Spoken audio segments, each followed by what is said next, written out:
Before you get started on your day trading journey, this is the most reason why day traders lose. It's not because day traders don't have the best strategy. It's not because they know how to trade. It's simply because these inner demons that day traders are simply fighting alone. And that's why I built out this community, so we can fight this battle with each other. It's not a fight that we have to fight alone. Trading does not have to be alone. But along your trading journey, you will start to begin to identify some of these emotions. And I want you to get aware of these emotions before you start trading. So let's get right to it.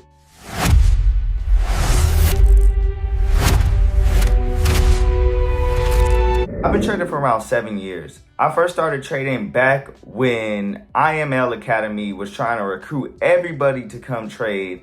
And basically it was a pyramid scheme and everybody get caught up in it. And they didn't actually teach us how to trade. They was just telling us when to buy and when to sell. And I actually wanted to learn how to trade for myself so I could learn this skill so I can feed my family for the rest of my lifetime. And that's when I took it to my own hands and I said, I'm going to learn this for myself. These are the main things that I've learned. The first reason why most day traders lose is simply because of FOMO. They get bad entries, right? They see big red candles or big green candles, and they end up chasing a move that wasn't for them, or they didn't even plan to come take when they came to the markets. When you get in a bad entry, it overall just lowers your risk to reward, right? Because you didn't get a good feel. And a negative risk to reward will ultimately lead to long-term losses.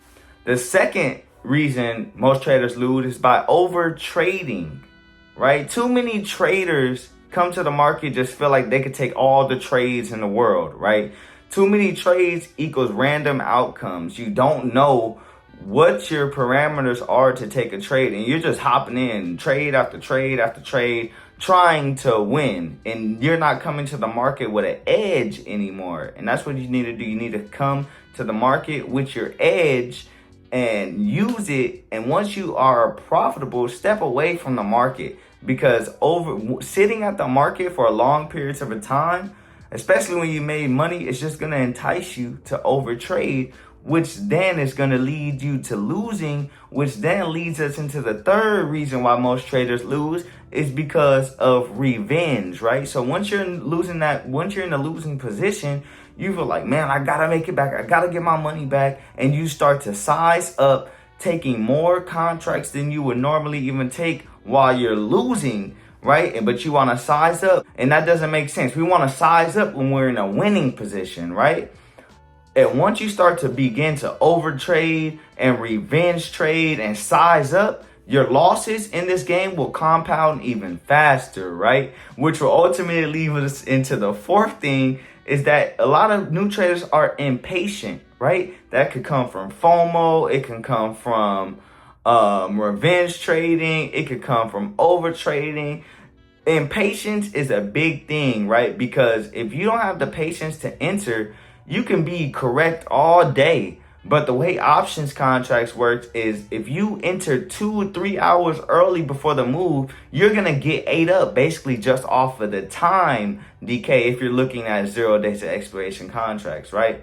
The fifth thing is greed, right? A lot of people get into the market, they get greedy. We see profits, I'm up thousands, but you do not take profits, right? You ultimately give money back to the market, man. I've been there before. I've done it before. I've been up thousands of dollars before, and I've given all the money back plus some, right? Those are winners turning into losers because the whole emotional roller coaster from the beginning is messed up, right? And now that I'm at the greed stage, I'm basically stuck in revenge. I'm like, well, I'm about to get it. Nothing's about to stop me. I'm about to get this money, boy. Who's telling me I'm about to get this? I'm about to get it. I'm about to take all these trades, and then you're going to lose everything you got, right? And that's why you have to come to the market with a plan. Now, I'm not saying every time we have to follow our plan 1,000%, but we have to know the parameters in which we take our trades, right? We can't hop in at resistances. We can't look to buy calls at resistance or sell at supports, right? We have to know kind of our parameters for us to buy and sell. So we do have to come to the market with a plan, right? For us to manage our risks, because that's all we are, we are risk managers. So how much risk can you manage? If you can't manage $500, $1,000, $2,000 worth of risk, you cannot ultimately get to that bigger goal that you want to get to in day trading, whatever it is for you, right? And the last thing I would say is the lack of trust. That's one thing for me that was big, is I did not trust my systems in the beginning. I hesitated on trades that I was like, man, this trade looks like it's about to go up. But I didn't pull the trigger because I did not trust in myself. So I'm telling you today, trust in yourself too. Now, don't take that in some type of crazy way where you're taking just every trade and you're just going crazy and you say, I trust in myself. I trust. That's insanity, right? So don't do that, but come to the markets knowing that you are a good trader. I am a good trader. You're a good trader. You know this skill. You've made money before. You just have internal problems that you have to defeat so you can stay at the level of consistency that we're all trying to get to, right? And that starts with building trust in yourself, trusting yourself to take this trade, trusting yourself to get out of a position when you're losing, trusting your ultimate decision making on the trading floor is the only thing that can really save you.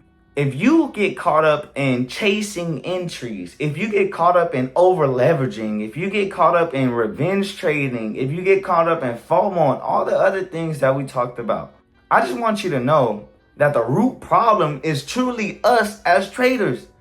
It's easy to make money in this game. You've done it before, but you've given more back because you didn't follow your systems, you didn't follow your rules, you didn't follow your risk management.